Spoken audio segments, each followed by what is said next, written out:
Hello everyone, and in this video I will show you how you can download Football Manager on your PC. So the first step is you need to install Steam on your computer. If you haven't installed the Steam on your PC, you just need to search for Steam on any browser that you are currently using, and then you just need to tap on the download button and go through all the process. And once you have downloaded your Steam, you just need to open it up and sign up with your account. Once you do so, you just need to head over to the search icon and search for Football Manager 2024. It's the latest version of it, so make sure to go for the first one.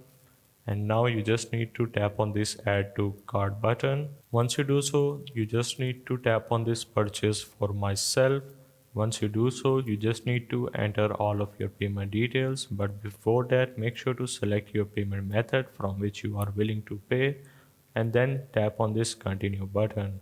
After that, simply enter all of your payment method details and purchase this game. Once you do so, tap on library on the top left corner, and then you need to select your particular game that you want to go with.